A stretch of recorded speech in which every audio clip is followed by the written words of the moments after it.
Então, bem-vindo à última semana das, ah, do curso. A gente vai ver alguns últimos textos relevantes para a interpretação do mito de Aristófanes, e daí vamos ver ah, e daí no último dia eu vou fazer uma interpretação completa do mito. Sobre a prova, as notas já foram lançadas, o SIGA A. E quem quer ter a cópia da prova dela, pode falar comigo que eu entrego, né? Um, quem quer ver o gabarito, é só rever a aula de revisão. Agora, vamos lá. Então, hoje eu quero falar sobre o pano de fundo de um dos aspectos humorísticos do mito, né? Que é essa ameaça de Zeus, né, que acontece duas vezes. A primeira vez é quando Zeus primeiro tem a ideia de dividir os personagens. Creio que tem um truque para que os homens vivam e cessem a intemperança, tornando-se mais fracos. Vou cortar cada um deles agora em dois, e eles ficarão ao mesmo tempo mais fracos e mais úteis para nós por se tornarem mais numerosos e andarão eretos sobre duas pernas. Se ainda parecerem insolentes e não quiserem viver em paz, de novo os cortarei em dois, e assim andarão sobre uma perna só, pulando, né? Então, como os seres humanos originais andavam com cambalhotas, os derradeiros seres humanos, né? Esses seres humanos que virão a ser, se os homens continuarem a ser insolentes, vão ficar pulando de uma só perna. Isso volta depois, ahm, essa ameaça, ahm, que deixa eu ver, eu tinha marcado aqui. Hum,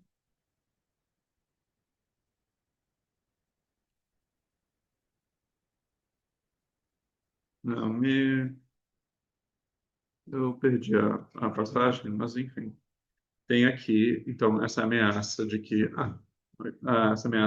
os seres humanos virão a ser como se fossem meio seres humanos. Então, o que seria isso? Né? Assim, tomando já essa ideia que o, o mito é alegórico, ele não está falando de um começo do tempo, está falando de um processo perpétuo, os seres humanos originais são as nossas almas, de alguma maneira. Alguém tem alguma ideia, antes da gente entrar nos textos, de o que poderia ser, então, os seres humanos serem reduzidos à metade de si mesmos e ficarem pulando em uma só perna?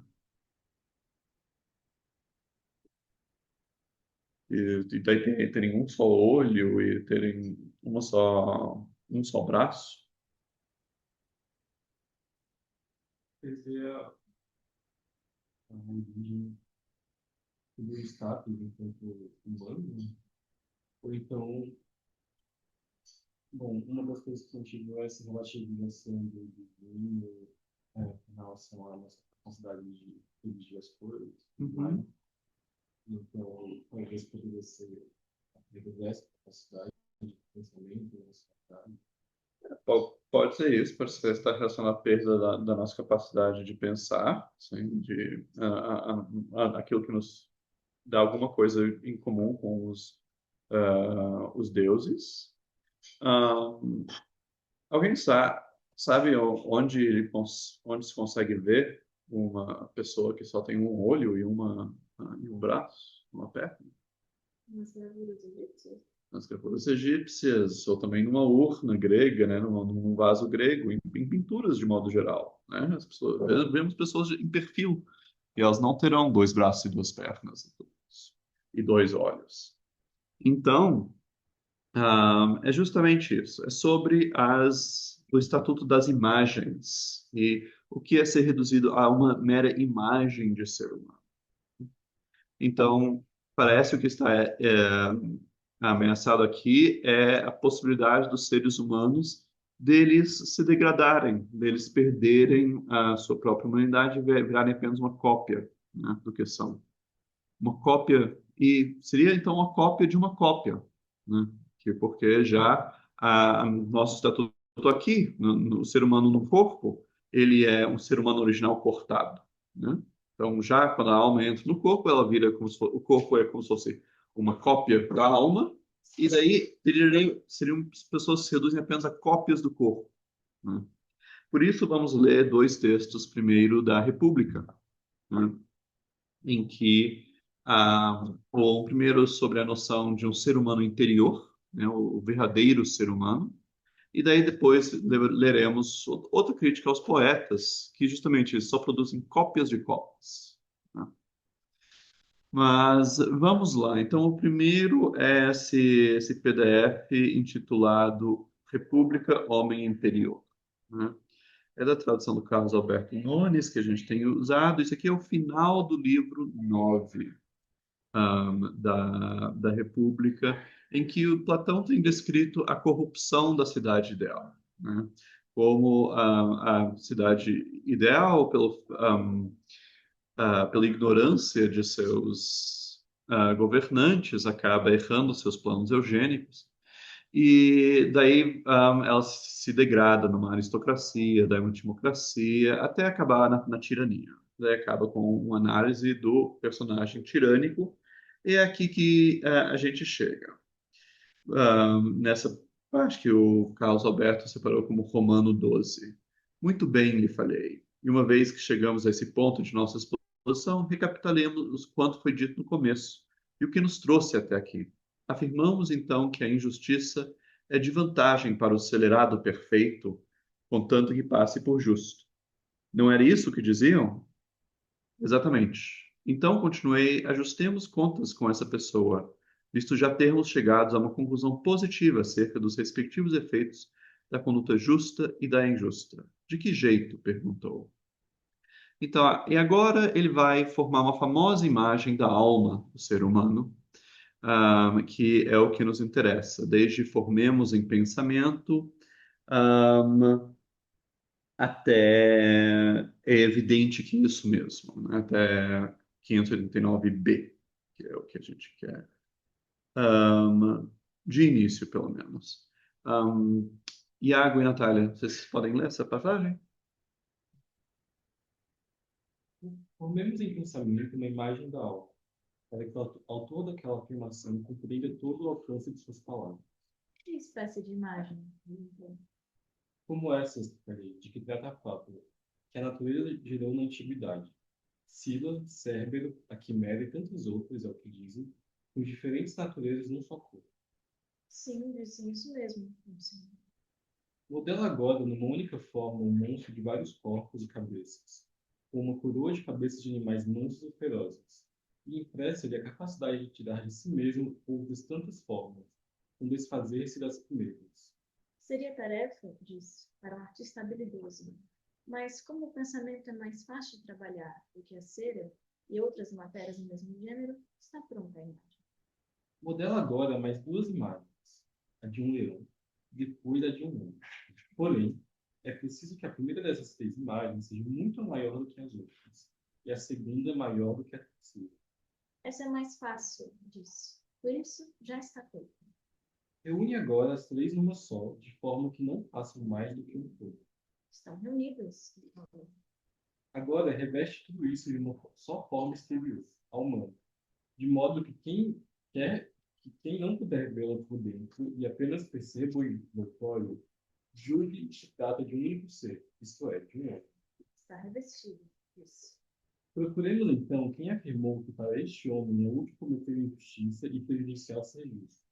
E lhe provemos que tal afirmativa equivale a dizer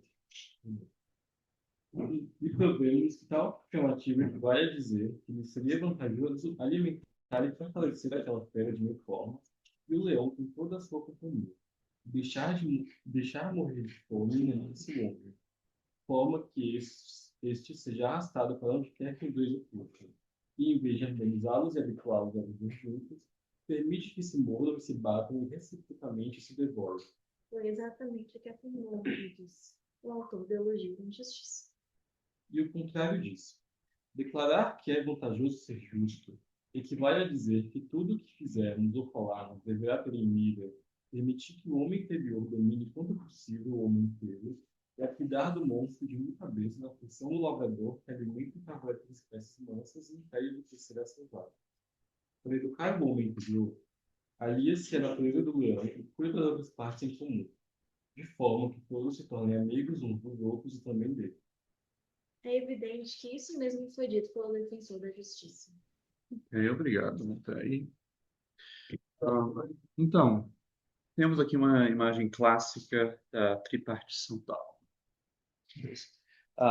Como no Fedro, a gente viu que a imagem da alma lá tem três partes, né? Tem um cocheiro com os dois cavalos, um bom e um mau. Vamos retornar essa imagem até.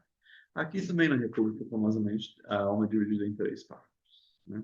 Tem a nossa razão, aquilo pelo qual nós pensamos, raciocinamos, também conhecemos as coisas, especialmente conhecemos coisas sem o apelo aos sentidos.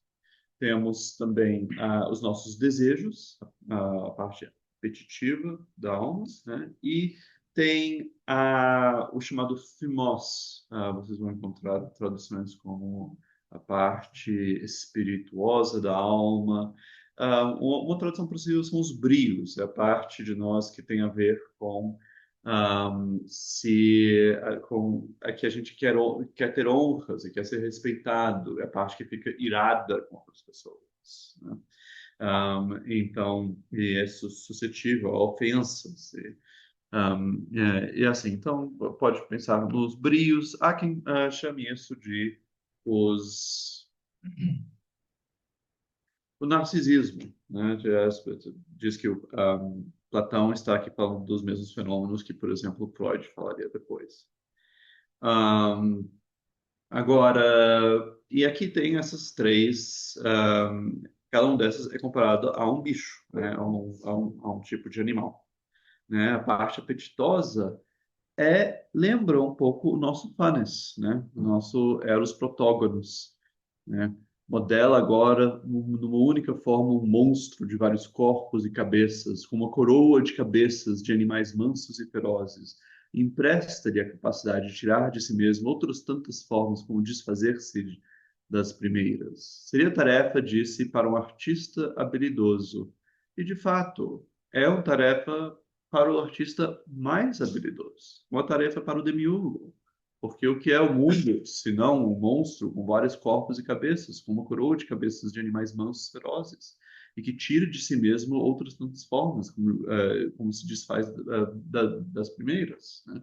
Se você pensa que no Timeu o mundo é criado como um ser vivo que inclui em si todos os outros seres vivos, né? E isso explicitamente inclui os seres vivos mortais, né? Que vêm a ser e deixam de ser. Então, de fato, ele é um tal monstro. Mas aquilo que no mundo faz ele completo e perfeito, em nós, isso o exemplo dos piores vícios. Por quê? Porque para o ser humano cabe ser racional, ser moderado, buscar fazer, né, aquilo que lhe cabe em cada momento. Isso é justiça, fazer o que lhe deve, não ser todas as coisas, né? Vamos em breve ver quem são essas pessoas que tentam fazer todas as coisas. E daí o leão aqui é uma imagem dessa parte dos nossos brios, dessa parte que se ira, que é capaz da ira, mas que no melhor dos casos é a nossa coragem, né? E o ser humano interior, o homem interior, agora é a razão, né? Então, temos aqui na República essa primeira imagem de distinguir entre o ser humano exterior, que é essa forma que reveste todas, né? É isso que a gente vê aqui. Todo mundo aqui é um humano, né? A gente vê. Porém, as pessoas podem estar vivendo vidas animais, vivendo vidas bestiais, né? Pensem, por exemplo, naquele relato da transmigração, né? Da transmigração das almas, que você vira o bicho com o qual você se parecia. né? Lá tinha no final do Timeu tem um esquema muito, ah, vamos dizer, muito chapado, né? Aves, de quatro patas, peixes. Porém, é possível ir em mais detalhes. Por exemplo, no Phaedon também aparece essa mesma ideia de retribuição, de punição, retribuição por transmigração. E daí, assim, quem é muito social vira, por exemplo, uma formiga, porque é um animal social. Quem é tirano vira um lobo, né, porque é um predador. Quem é ah, quem é meio fraco ou covarde, eu acho que a palavra literalmente quer dizer algo tipo mole, vira outro bicho, esqueci qual é. Mas, enfim, então as pessoas que já têm esses vícios agora, embora eles estejam vestindo a sua máscara humana, já estão vivendo vidas de outros animais, né? Então, para o bem e para o mal, somos todos transanimais aqui nessa visão platônica, né?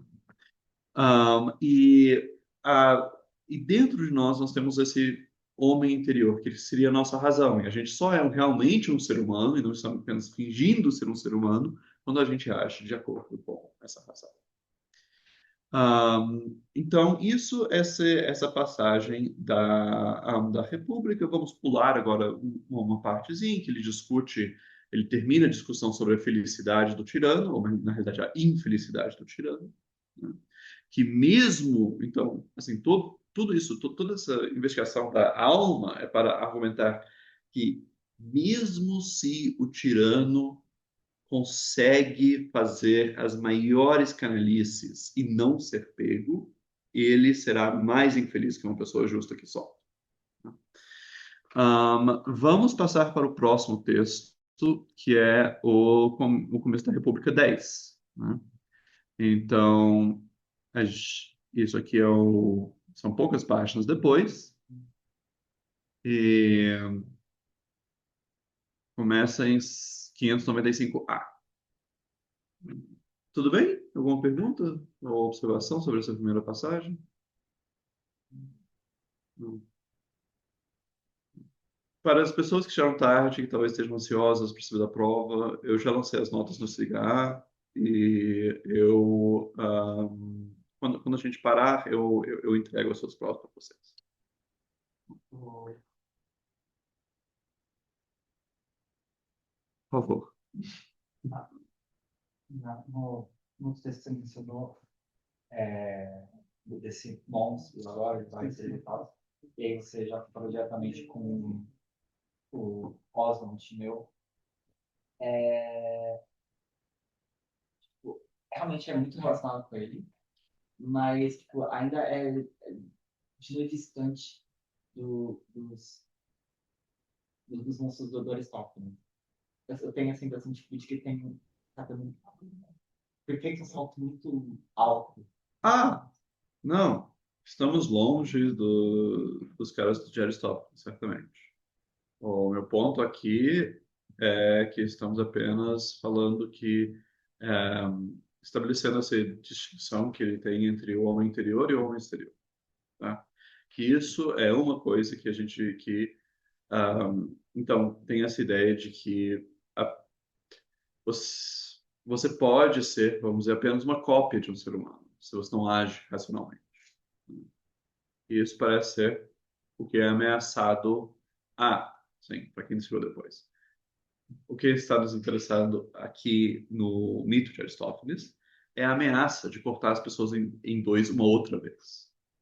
Porque quando se corta a pessoa em dois uma outra vez e ela vira só tem uma mão e uma perna e também um olho e tal, ela vira como se fosse uma imagem de uma pessoa.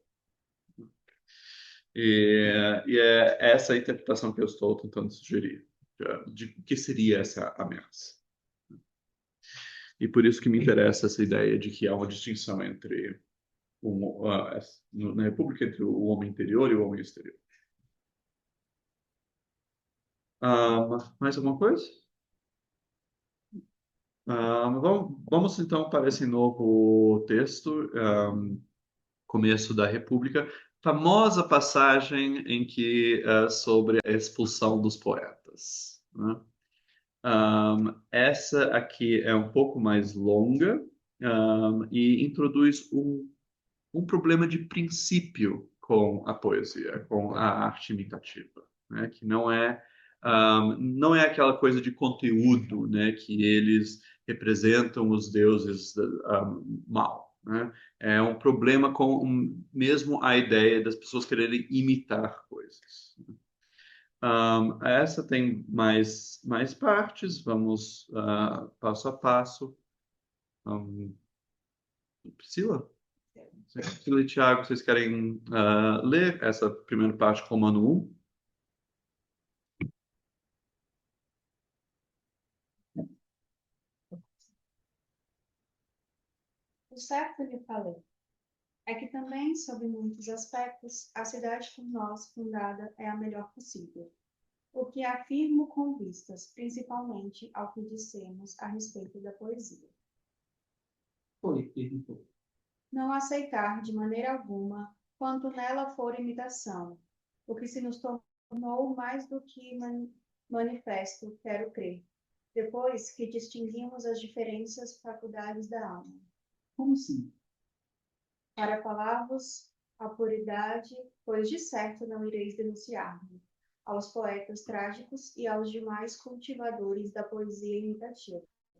O que me parece é que todas essas composições corrompem o claro entendimento dos ouvintes, a menos que estes disponham do antídoto adequado, o conhecimento de sua verdadeira natureza.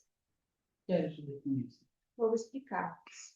Lhes falei, apesar de opor-se a esse propósito, velha afeição a Homero e a reverência que lhe dedico desde criança. O que parece é que foi ele o primeiro mestre e o guia de todos esses belos poetas trágicos. Porém, não devemos pôr o homem acima da verdade. Por isso, vou dizer-vos o que penso. Muito bem, arrematou. Então, ouve, ou melhor, responde. Pode perguntar. Imitação de modo geral, poderás dizer-me o que seja? Eu próprio não faço ideia muito clara do fim e o que ela tende. E eu é que tenho que saber isso? Não seria nada demais, lhe falei. Por vezes, pessoas de vista fraca percebem as coisas mais depressa do que as de vista penetrante. É certo, respondeu, mas na tua frente não me atreveria a dizer nada, ainda que algo ocorresse. Vê tu mesmo. Eu continuo? Não queres que principiemos a investigação segundo esse método? Costumávamos admitir uma ideia única que abrange diferentes pluralidades a que damos o mesmo nome. Será que tu compreendes? Entendeu? Entendeu? Não, compreendo.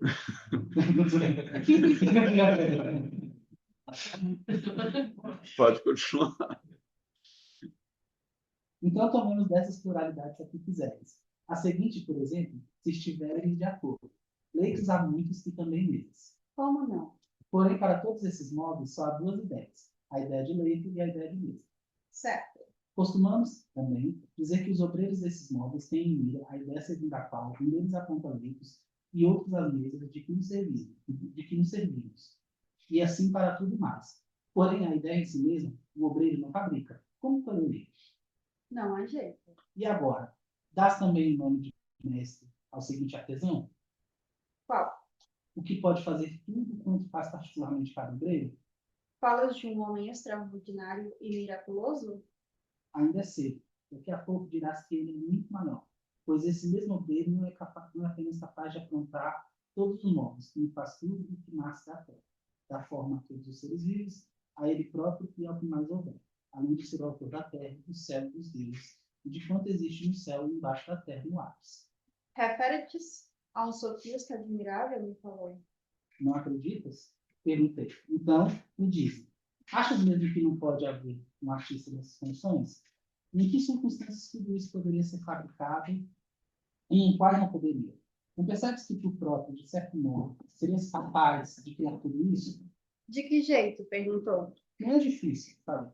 A prova pode ser feita a qualquer hora em pouco tempo. Porém, muito mais depressa se te resolveres a tomar um espelho e levares contigo por toda parte. No abrir e fechar de olhos, farás o sol e tudo que há no céu. No segundo, a terra. Rapidamente farás a ti mesmo e os outros animais, os móveis, as plantas e tudo mais que enumeramos há pouco. Não há dúvida, me disse. Porém, tudo isso não passa de aparência. Parece de existência real. Ótimo, me falei.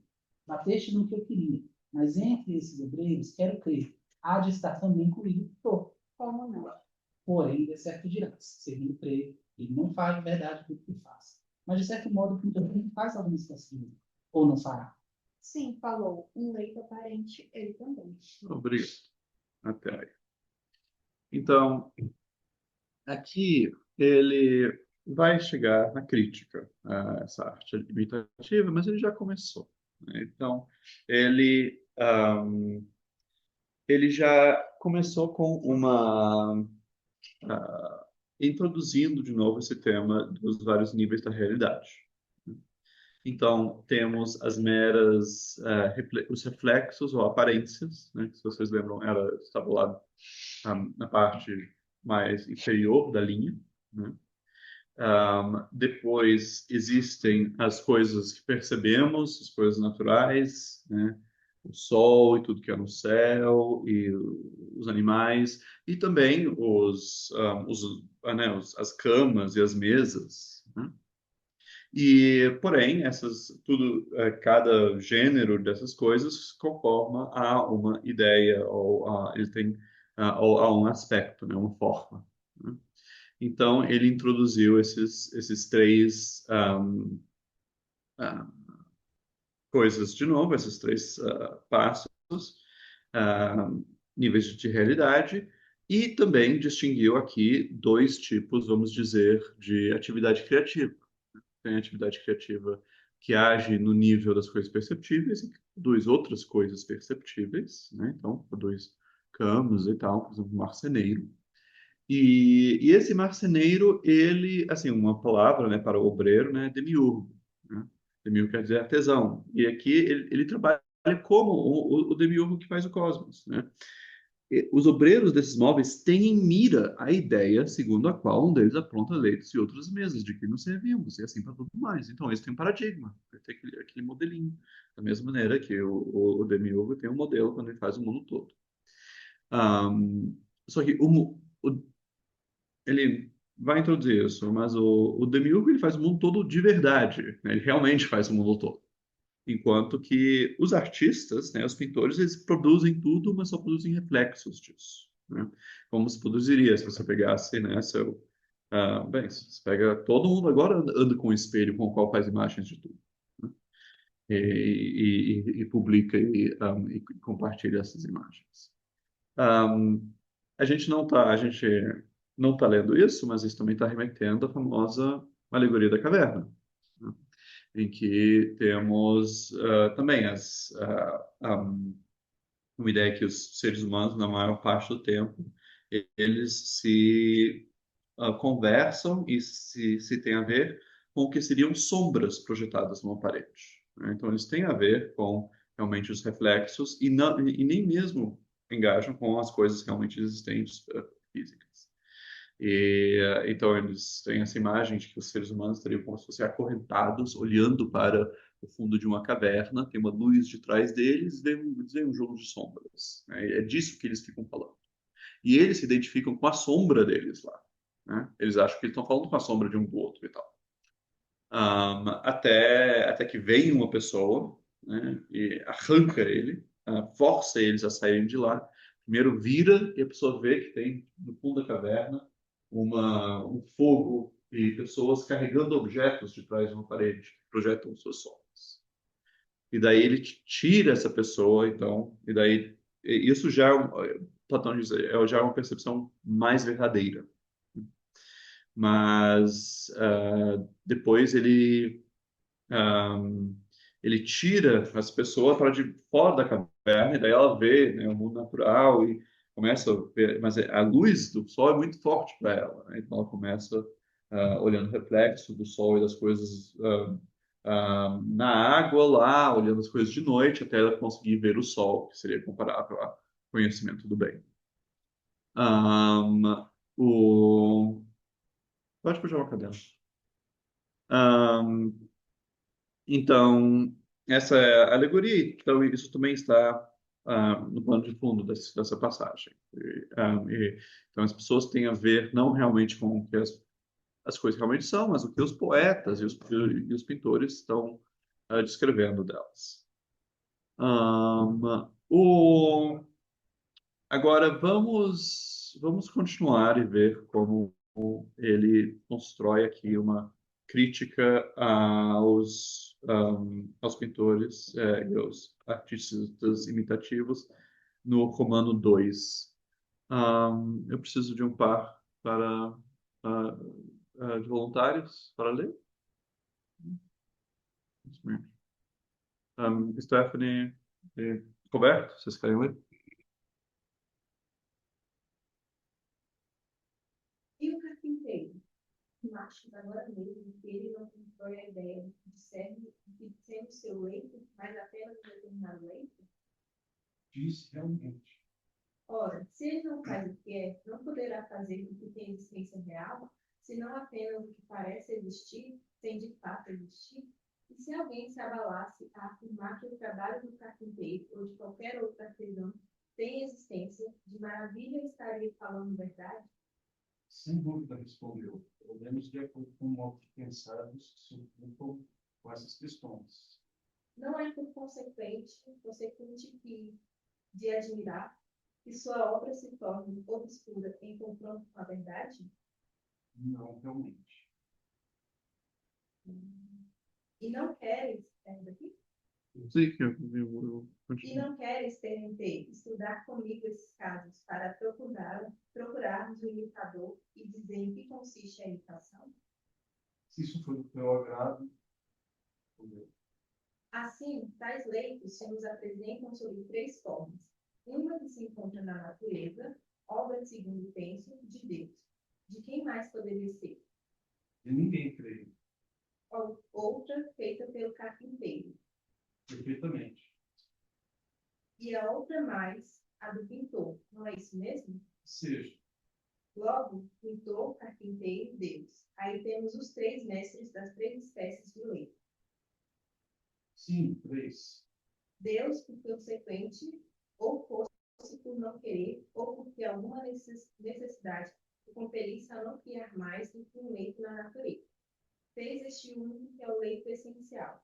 2 leitos dessa espécie, ou mais de 2, foi o que Deus nunca produziu, nem nunca virá produzir. Por quê? Perguntou. É o seguinte: se ele houvesse feito 2 leitos, de pronto surgiria um terceiro, em cuja ideia os 2 primeiros teriam que incluir-se, passando este outro a ser o leito essencial, não os 2 primeiros. Certíssimo. Deus tinha perfeita consciência disso.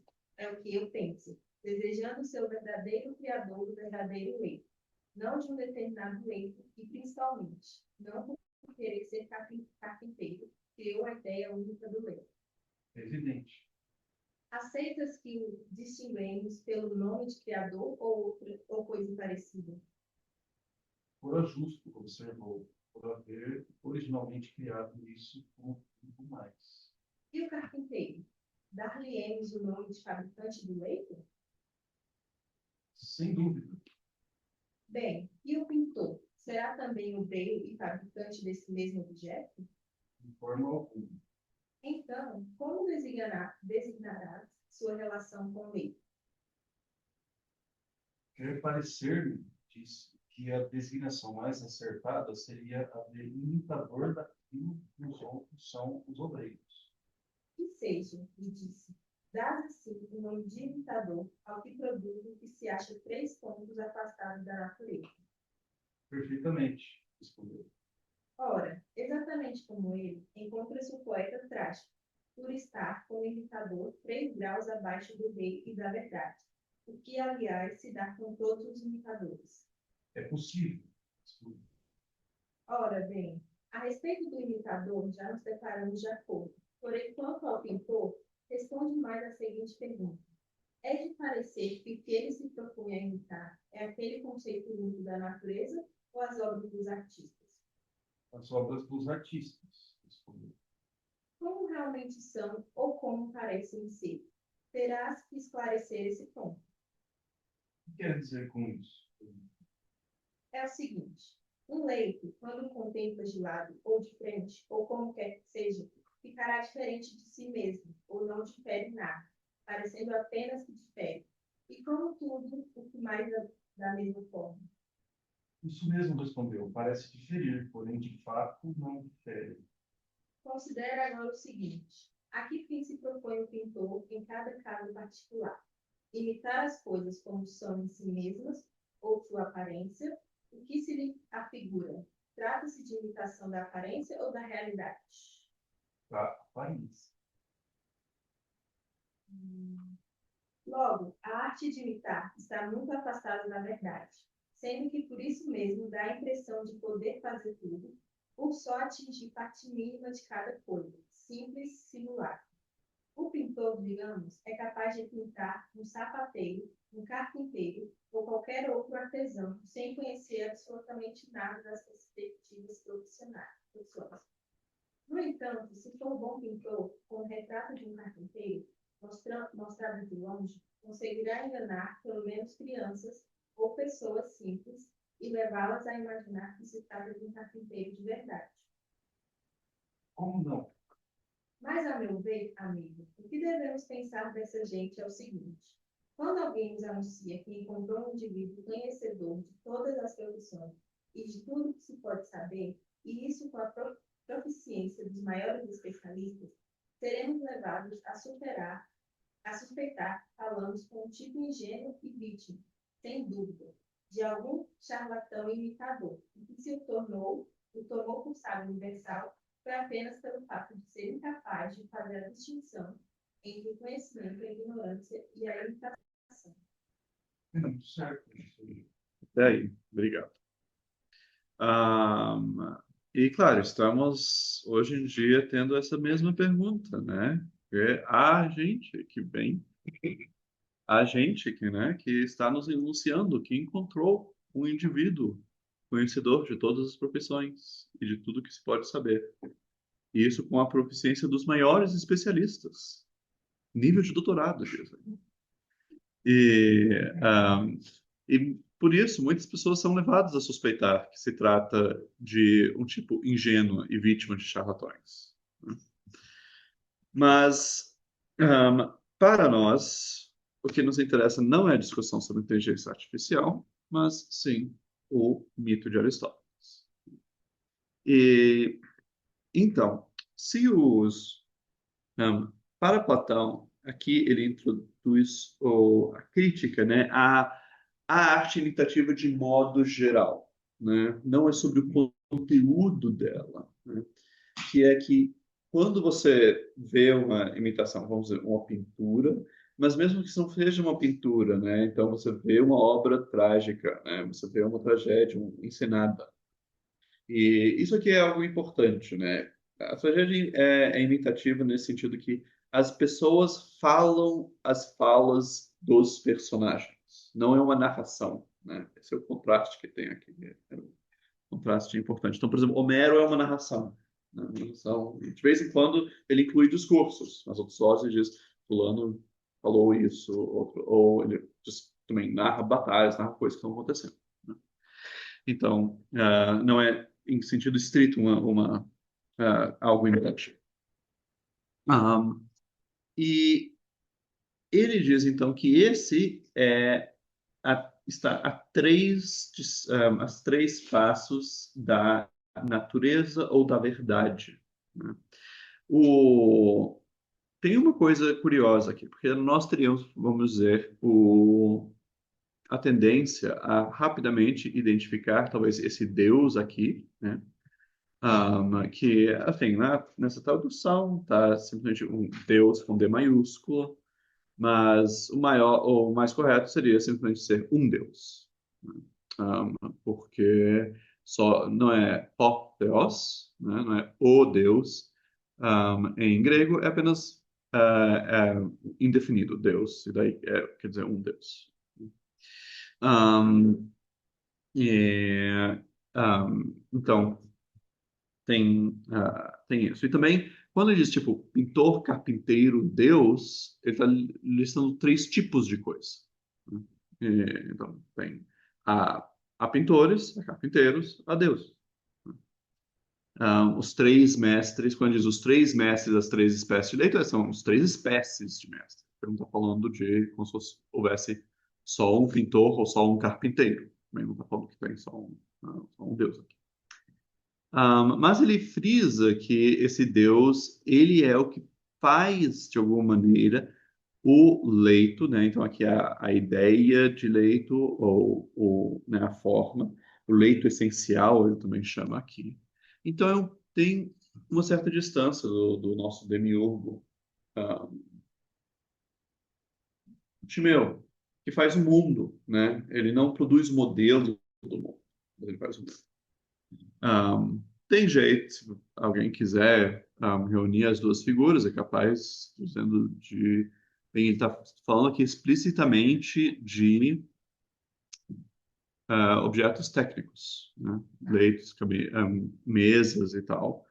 E os objetos técnicos, pode dizer que todos os modelos para os objetos técnicos vêm do mundo natural. Então, quem produz a ideia dos objetos técnicos é quem produz o mundo natural. Esse é um jeito. Também, quando ele é chamado, traduzido aqui como criador, aceitas que o designamos pelo nome de criador ou coisa parecida, o grego é futurgon. Então, aquele que produz a natureza, né? Tem aí a palavra ergon, né? De trabalho, de produzir, e também essa raiz de fusis, né? De natureza, né? Então, é aquele que obra a natureza, obreiro da natureza, que ele é chamado. Então, temos aqui então essa crítica aos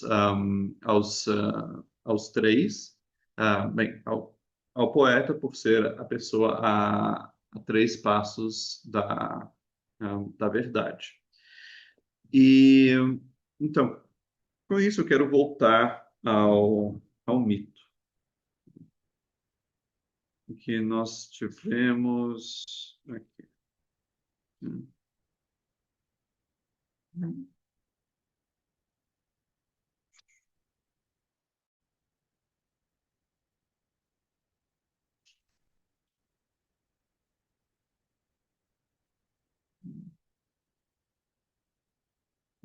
Creio que tem um truque para que os homens vivam e cessem a intemperança, tornando-se mais fracos. Vou cortar cada um deles agora em dois, e eles ficarão ao mesmo tempo mais fracos e mais úteis para nós por se tornarem mais numerosos. E andarão eretos sobre duas pernas. Se ainda parecerem insolentes e não quiserem viver em paz, de novo os cortarei em dois, e assim andarão sobre uma perna só pulando. Mais tarde, ele também compara esses dois seres humanos cortados, né, a símbolos, né, como vimos antes. Desde tanto tempo, o amor de uns pelos outros está implantado nos homens, recuperando nossa antiga natureza, tentando fazer de dois um para curar a natureza humana. Cada um de nós é, pois, complemento, né, símbolo de outro, porque cortado, tal como as folhas de um em dois. Assim, cada um procura o seu próprio complemento. E dessa maneira, temos essa ameaça um, do Deus. Última coisa. Sim, existe o medo, 193. Existe o medo, se não formos comedidos perante os deuses, de que ainda outra vez sejamos divididos e flanemos tais quais as gravuras em baixo relevo nas estelas, cortados ao longo do nariz como tésseras partidas ao meio. Né? Eis porque devemos exortar todo o homem à reverência dos deuses, a fim de evitar uma coisa e alcançar outras, já que Eros é nosso guia estrategista. Então, também, um, essa coisa que é uma possibilidade futura, na verdade, se dermos isso alegórico, é algo real.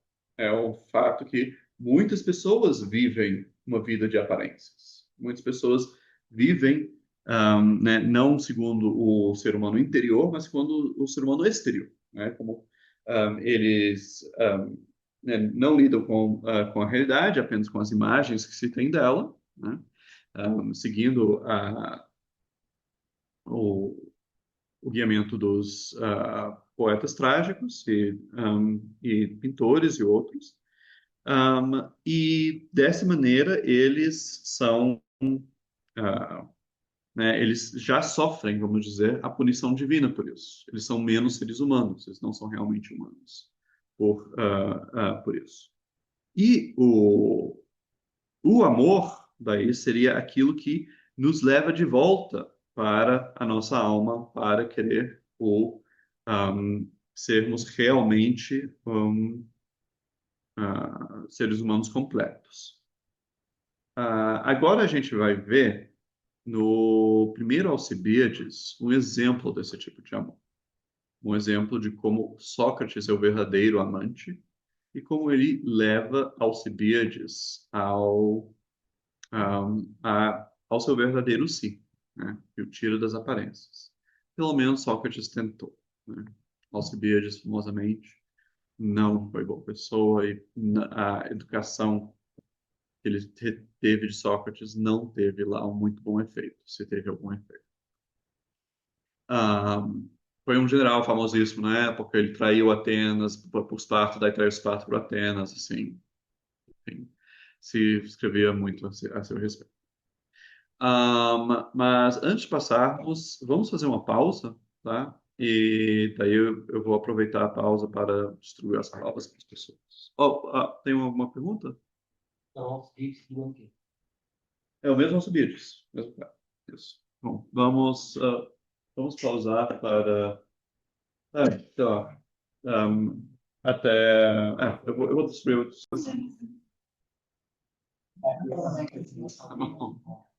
Vamos voltar a.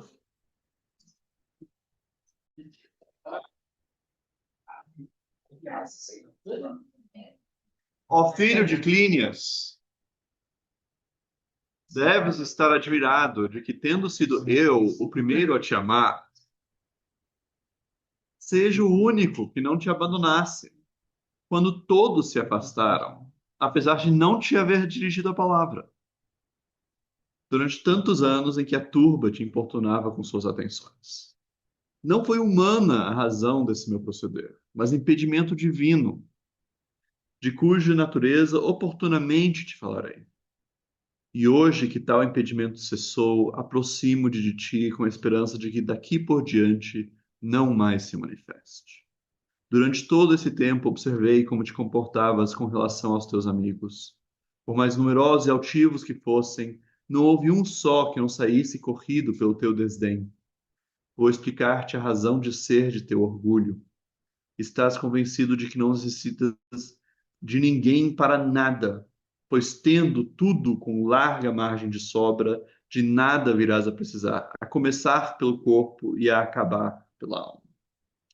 Assim começa o Alcibiades Maior, o Alcibiades I, que na antiguidade era atribuído a Platão, na contemporaneidade pessoas, pesquisadores lançaram dúvidas a esse respeito, mas as marés estão mudando.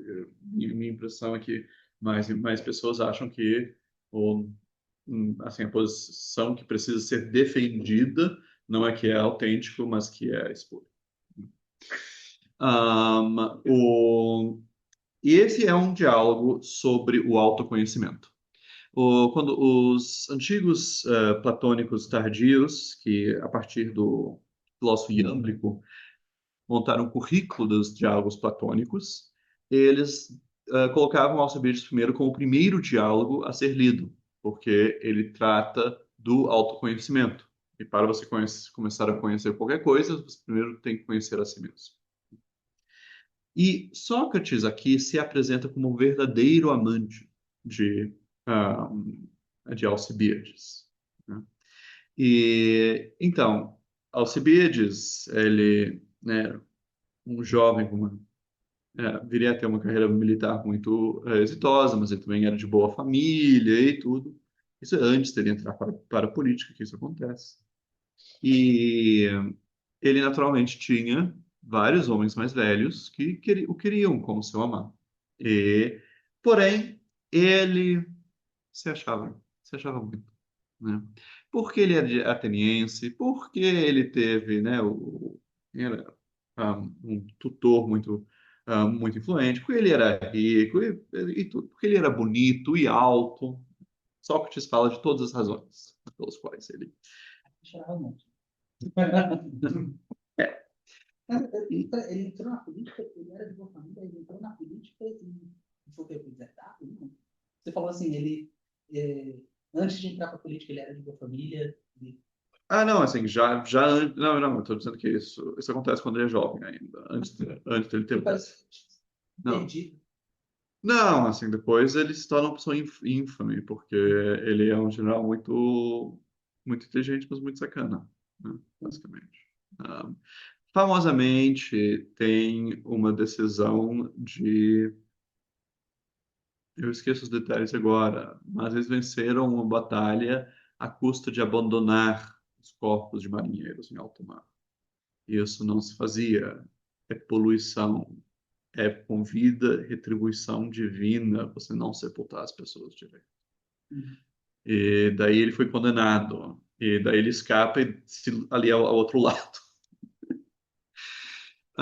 Então, tem várias coisas. E tem vários eventos assim na coisa na vida de Alcibiades. E Sócrates aqui se apresenta como aquele que é o verdadeiro amante, que ele já o amava desde mais cedo, mas não se aproximou dele quando, né, ele estava no auge da juventude, ele estava bonito e todo mundo queria ele. E agora que todo mundo o abandonou, né, talvez ele tenha começado o comecinho de uma barba, e daí todo mundo diz, não, agora tá velho demais.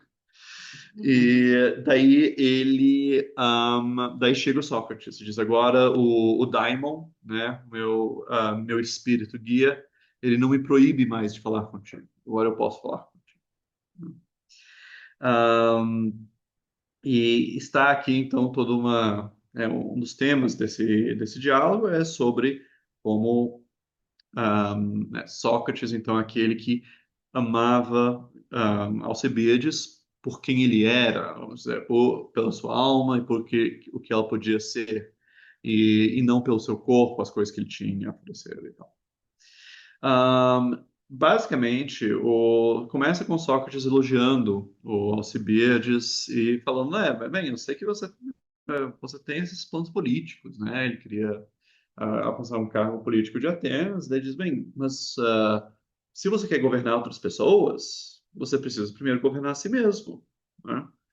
Então você precisa conhecer a si mesmo, né? E daí várias perguntas, e daí Sócrates usa seu esquema de perguntas e respostas para levá-lo a essa realização, que ele não se conhece a si mesmo, ele que precisa começar a conhecer a si mesmo. Também tem uma parte muito importante em que Sócrates está fazendo as coisas de perguntas e respostas, né, e levando Alcibiades para uma série de conclusões. E daí Alcibiades, numa hora, diz: Ok, Sócrates, você me convenceu, eu acredito nessas coisas que você acredita. E Sócrates para e diz: Eu? Eu não acredito em nada disso. Como assim? Como assim? Bem, olha, escuta. Quem está fazendo perguntas aqui? Não é você, Sócrates. Quem está respondendo? Eu. Quem acredita em algo é uma pessoa que faz perguntas ou uma pessoa que faz afirmações? Pessoa que faz afirmações. Então é você que está acreditando em tudo isso. E então Sócrates age aqui um pouco como a própria razão de Alcibiades, né? Está lá forçando Alcibiades a pensar, né? Até que então ele chega. Daí a gente vai pular um bando do diálogo, né? Para a gente chegar aqui na página 3 do PDF, né, em que O Sócrates chega a essa pergunta, né? Logo, a arte por meio da qual cuidamos de uma determinada coisa é diferente da que se ocupa com o que pertence a essa coisa. Parece. Sendo assim, não cuidas de ti mesmo quando cuidas de algo que te pertence. Não, de fato. Pois, ao que parece, a arte que se ocupa conosco não é a mesma que se ocupa com o que nos pertence. Claro que não. Então, ele estava desenvolvendo essa questão. Você precisa cuidar de si mesmo. E daí ele trouxe exemplos do tipo, cuidar de algo e cuidar de algo que pertence a algo são duas coisas diferentes. Então, por exemplo, cuidar do corpo é diferente de cuidar das roupas. Então, são duas profissões distintas, né? Aquele que te treina na ginástica e o sapateiro, né? Duas coisas distintas. E daí ele traz alguns exemplos assim, daí faz esse salto indutivo típico de Sócrates. Olha, então, podemos dizer, de modo geral, a arte que se ocupa de algo não é a arte que se ocupa das coisas que pertencem a essa coisa. São duas coisas distintas. Agora, então, a gente vai chegar nesse Romano 24, que eles vão começar a se perguntar, então, qual é de fato a arte, né, a técnica pelo qual a gente cultiva a nós mesmos? Como a gente pode cultivar a nós mesmos? De novo, eu peço agora dois voluntários para ler esse diálogo. Tauan e Thiago? Vou ficar. Primeiro é o seguinte. Assim, tem... É o 103 mesmo? 103, ah? É no... Peraí. 24. 129... É a parte D. 237. 128 aí. Isso. Página 237. 237, achei. 128. É, você falou? A partir de 24, né? Sócrates, agora diz-me. Ah, tá. Desculpa, eu estava olhando, era do lado. Quer começa? Pode falar. Sócrates.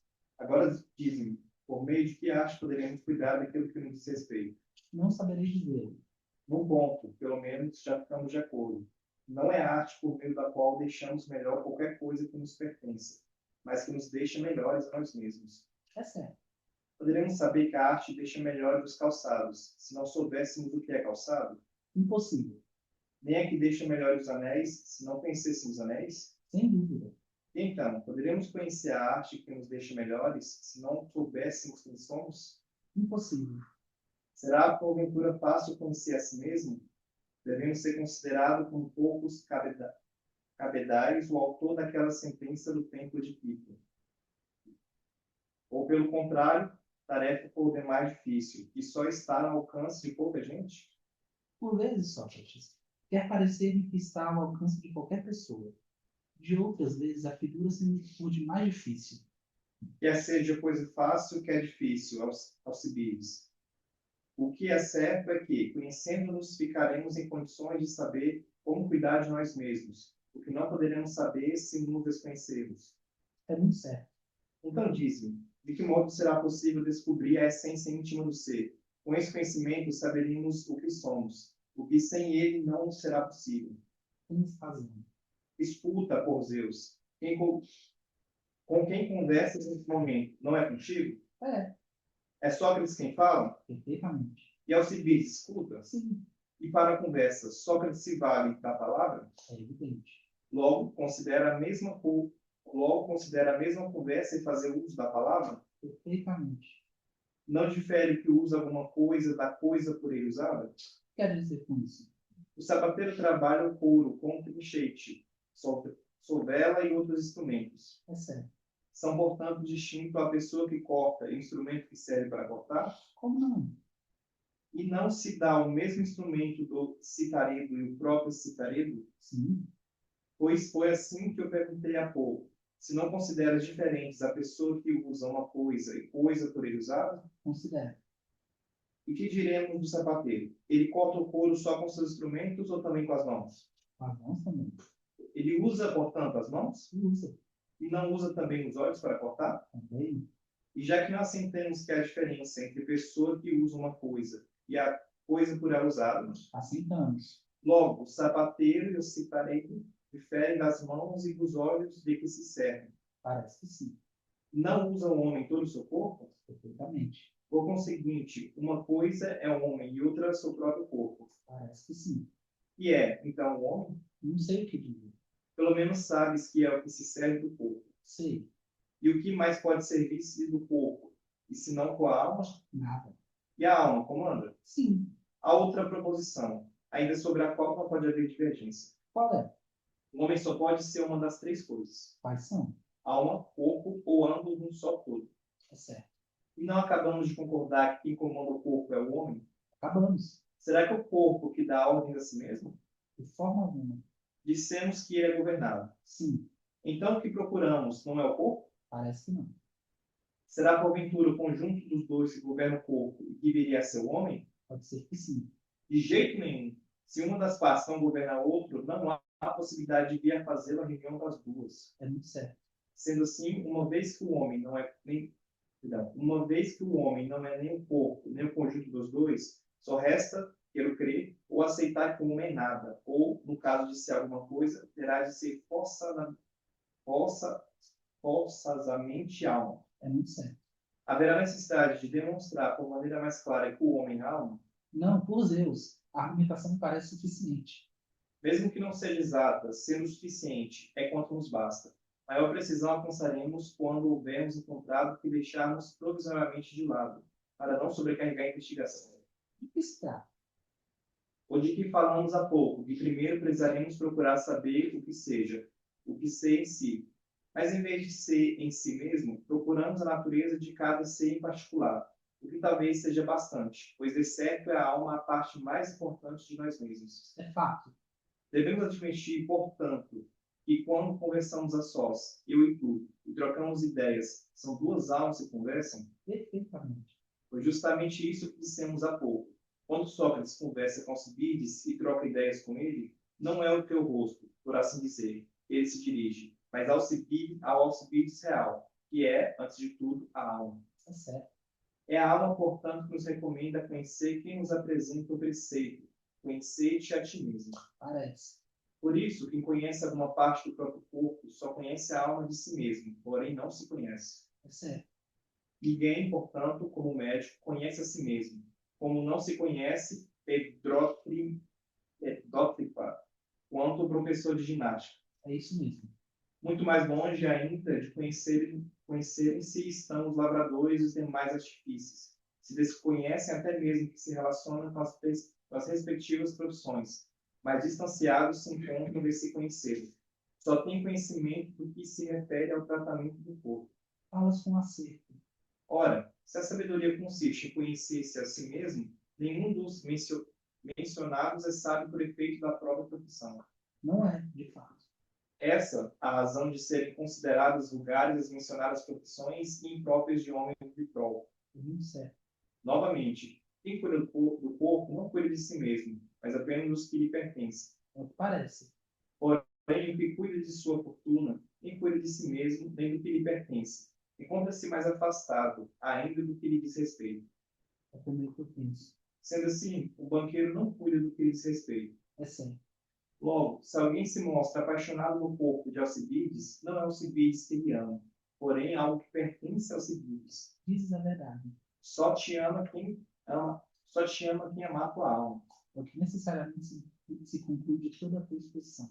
Não é certeza vir a afastar-se de ti o amante do teu corpo quando emudecer a flor da mocidade? É muito provável. Mas o que é na tua alma? Não te abandonará quando ele aspirar e aperfeiçoar-se? É certo.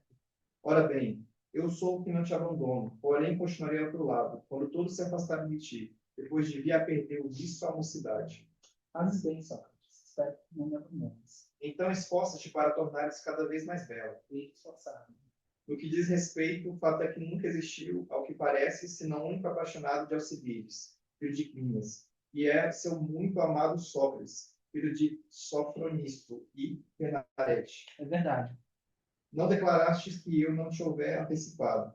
Tu tensionavas falar-me para me perguntar o motivo de ter sido eu o único a não abandonar-te? Declarei, realmente. E a razão disso é que eu era o único apaixonado de ti mesmo. Enquanto os demais amavam apenas o que te pertence, ora, o que te pertence é emojeci ao passo de tu, propriamente dito, te encontrastes no início da coração. Assim, se não te deixares corromper pelo povo de Atenas, nem vieres a degenerar, jamais te abandonarei. O que eu receio acima de tudo é que, tornando-te apaixonado de nosso povo, venhamos a perder-te, pois o que já aconteceu com muitas atenienses de nobre tipo, pois é de muito bela aparência, a gente do herói enriqueceu de alma grande. Opa, perdão, continua. É preciso vê-lo sem roupa. Importa, pois, que te precastes de acordo com as minhas advertências. Faz. Exercita-te primeiro, caro amigo, e aprende o que é preciso conhecer para te iniciares na política. Antes não. Unido desse modo, no contraveneno adequado, nada prejudicial te poderá acontecer. Acho muito razoável o que me disse Sócrates. Porém, desejo que me explique de maneira que podemos cuidar de nós mesmos. Obrigado. Então, o, o diálogo continua, e eu poderia ter interrompido em alguns momentos, mas, como vocês veem, tem uma dinâmica muito boa, então eu quis deixar que fluísse. E, mas, então, vamos começar, vamos voltar para o começo, né? Então, como que Sócrates argumenta que nós não somos nossos corpos, né? Alguém se aventura? Ele argumenta que nós não somos. Porque Qual é o argumento que ele usa para dizer que eu não sou meu corpo? E tem o jeito que se cuida de uma coisa que te Isso. pertence é diferente do jeito que o que você é, né? Sim, mas como que ele conclui que... Ele faz uma analogia com o que usa, né? E a alma usa o corpo. O objeto usa o instrumento. Isso, então ele faz uma analogia entre os instrumentos do sapateiro, né? E daí os órgãos do sapateiro, porque ele usa os seus órgãos. Então, é porque o corpo, vamos dizer, obedece a comandos, quer dizer que ele faz coisas por razões, por objetivos determinados pela alma, que ele também é algo que a alma usa, né? O que o ser humano usa. Sim ou não? E nosso Deus ama Sócrates por ser belo, mas ele é feio. Ele ama Sócrates superior. Sim, isso também é uma grande tema do final do banquete, né? É nessa parte que ele fala do olho, né? Então, na continuação aqui que ele fala do olho, justamente. Na continuação aqui que... Bem, talvez eu traga para amanhã para a gente ver isso. De fato, faria sentido. E o Sócrates deixa claro aqui que é recíproco. O Sócrates, desde que ele não se degenere. Desde que ele não se degenere. Como ele se degenerou. Mas ele se degenera como por ter se apaixonado pela cidade, né? Então, né? Porque o receio, acima de tudo, é que, tornando-te apaixonado do nosso povo, venhamos a perder. Então, em vez de ser apaixonado pela virtude, né, pela sabedoria, por conhecer a si mesmo, ele é apaixonado pelo povo, então ele faz as coisas para agradar as outras pessoas, e o povo não sabe nada, né? O povo não sabe o que é justo. Então, se você faz coisas para agradar o povo, você acaba fazendo coisas injustas e que não são sábias, e você acaba se degenerando, você perde a sua virtude. Sim, Platão escreveu isso muito depois. Essa é a minha história dos rockstar.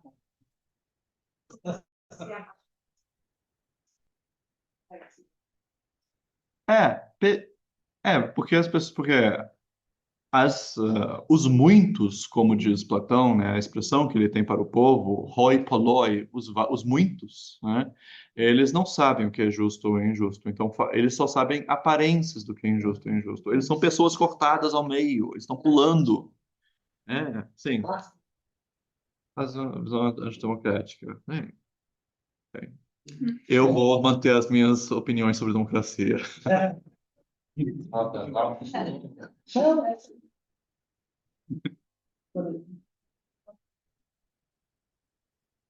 Claro, não, as pessoas não são sábias, as pessoas não conhecem o bem, então o melhor governo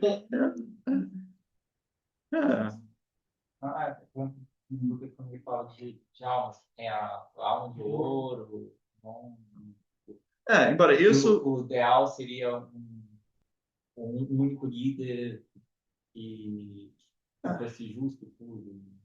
bem, A democracia ficaria, tipo, seria a pior das formas, não, seria a pior das formas ideais, mas a melhor das degeneradas. isso, mas ela tem uma tendência a degenerar em tiranias. De novo, eu não vou comentar nada. O,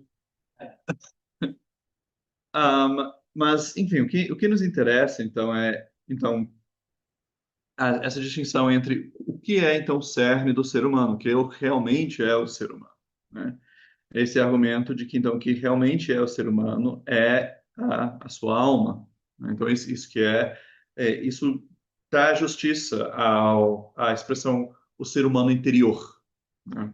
Então, eu só entendo um negócio. O Bom, corpo, para ele, é degenerado porque. Não, o corpo é. Então, o corpo recebe ordens da alma, e isso, por isso, necessariamente, ele é distinto. distinto e, portanto, menor. Bem, ele é menor porque ele está recebendo ordens, Por né? isso. Exatamente por isso. Exatamente por isso. Ele não consegue fazer inversão. Ele não tenta, ele não tem, não existe um argumento Não existe. dentro, ou pelo menos na atividade, que faz o inverso, que mostra que o corpo consegue ordenar a alma. Então, na atividade existe esse debate, né? E Essa não é uma posição assim, fechada, né? Pelo contrário. Porque se uma coisa dá ordem para outra, a outra não voltaria. não dá ordem de volta. E também, assim, Platão fala de casos, né, em que a alma, vamos dizer, cede ao corpo, né? Já a linguagem é isso, né? Cede, né? Sim. Eu já acho isso. Ou- Eu livro de sinal. Desculpa, aí Sim. eu estou contaminado. É Não natural. faz sentido para mim a ideia de o corpo, a alma ceder. Tá. Né? Ou Decair. vamos. Parece uma coisa de- Tá. Então, em que uma percepção ou um contato corporal, uma experiência que temos por meio do corpo, ela determina a nossa ação. Tá? Por exemplo, Tá. eu lembro que ele fala assim, para você imaginar, você precisa ter uma experiência corporal. A imaginação ela é justamente ativada exatamente porque... Sim, e tem todo esse debate na antiguidade. Aristóteles já vai dizer que não há pensamento sem imaginação. Enfim, amplo debate. Não, eu entendo que na antiguidade assim, a alma está... Parece que sempre a tendência é sempre a Sim, alma tá... e também, assim, eu não quero me perder. Tá. Também porque lembra, de novo, o que é a alma aqui. A alma é o princípio vital. É aquilo que explica que isso aqui é algo que muda por si próprio, que cresce, que come, que anda e tal, né? Não é necessariamente, certamente não é a sua personalidade individualíssima. Então tem algo aqui que a gente não deve, assim, perder aqui. Quando ele diz, não, então isso aqui é Sócrates, quando Sócrates fala Alcibiades, é uma alma falando com outra. Ou seja, ele está dizendo que, na realidade, assim, se você traz daí, por exemplo, a teoria da transmigração das almas, né, que não aparece nesse diálogo, mas aparece nos outros, a gente já viu. Então, não é, assim, a sua personalidade, assim, individual, que, né, tem uma biografia por trás dela, ela não é sua verdadeira identidade. né? Porque a sua verdadeira identidade é esse princípio vital que estava agindo antes de você nascer, estava agindo antes de você tomar consciência e que vai continuar. E como ele é um princípio vital, né? O Fedon tem esse argumento que é praticamente um argumento ontológico, né, para a existência da alma, no sentido que diz não faz sentido pensar que isso deixe de existir, né? Porque ele é algo que necessariamente a gente associa com produzir vida, né? Então, e quando se algo necessariamente produz vida, necessariamente existe também, né? Então, tem um argumento assim no Fedon. Então, isso vai continuar a existir depois da nossa morte, né? Então, essa tem algo assim, e quando ele diz, não, você é verdadeiramente sua alma, ele não está dizendo você é verdadeiramente ah, eu não sei, aquilo que você acredita de modo mais profundo, você é o que você acredita no seu coração, não é essa ideia. É que você é aquilo que dá fonte à sua vida, né? Se você descobre que a fonte da sua vida, na realidade, é algo que já deu vida a 1.000 outras pessoas e vai dar vida a 1.000 outros bichos, então isso é quem verdadeiramente você é, né? É isso que é o ponto aqui. Então a gente já chegou às 8h30, vamos continuar amanhã. Eu vou trazer mais do Alcibiades, que não está no Drive, eu vou pôr lá para a gente falar do olhos. E daí também vamos falar do Fedro, sem falta. Tá bom? Obrigado.